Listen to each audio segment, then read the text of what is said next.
কাঞ্চন মল্লিক বাঙালিদের মধ্যে এনাকে চেনেন না এরকম কোনো মানুষ হয়তো পাওয়াই যাবে না। সবার প্রথমে কাঞ্চন মল্লিক ট্রেনে হকারি করত।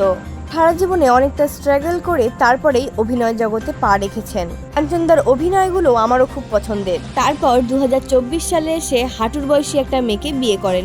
সে তিনি করতেই পারেন, কারণ সেটা তার ব্যক্তিগত জীবনের ব্যক্তিগত ব্যাপার। বিয়ে করার পর সে সোশ্যাল মিডিয়াতে অনেক ট্রোল হয়।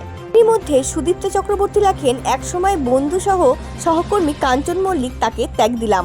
সে নয়, অনন্যা চট্টোপাধ্যায়, রূপাঞ্জনা মিত্র, ঋত্বিক চক্রবর্তী এরাও একই পোস্ট করে।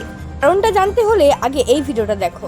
তারা কর্মবিরতি করছেন শাসক দলের বিরুদ্ধে বা বলছেন তারা সরকারি বেতনটা নিচ্ছেন তো না নিচ্ছেন না, মানে আমার প্রশ্ন বোনাস টোনাস যে হয় তো সরকারি সেটা নেবেন তো না নেবেন না, মানে মানে আমি এমনি প্রশ্ন।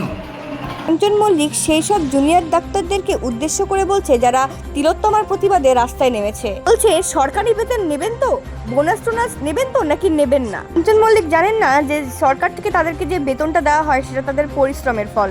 এরকমটা না যে যারা সরকারি চাকরি করে তাদের কোনো পরিশ্রম নেই, তারা তাদের পরিশ্রমের ফলটাই পায়। এই কারণে সুদীপ্ত চক্রবর্তী, অনন্যা চট্টোপাধ্যায়, রূপাঞ্জনা মিত্র, ঋত্বিক চক্রবর্তী ওই লেখাটা পোস্ট করেন।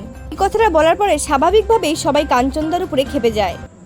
আমি যা বলেছি তার জন্য আমি অত্যন্ত লজ্জিত এবং দুঃখিত, এবং আমি কোনো সাফাই গাওয়ার জন্য আজকে এই ভিডিওটি করছি না। আমি বলছি, আমি একটু শেয়ার করতে চাই যে যেদিন IMU এর স্ট্রাইক চলছিল সেই দিন আমার কাঞ্চন মল্লিক আবার একটা ভিডিও পোস্ট করে যেখানে কাঞ্চন মল্লিক সবার কাছে ক্ষমা চেয়ে নেয়। আপনারা কমেন্ট করেন এটা থেকে কাঞ্চন মল্লিককে ক্ষমা করা উচিত। যাই হোক, আজকের মতন ভিডিওটা এতটাই। সুস্থ থাকো, ভালো থাকো এবং সবাইকে ভালো রাখো। আর হ্যাঁ, উই ওয়ান্ট জাস্টিস।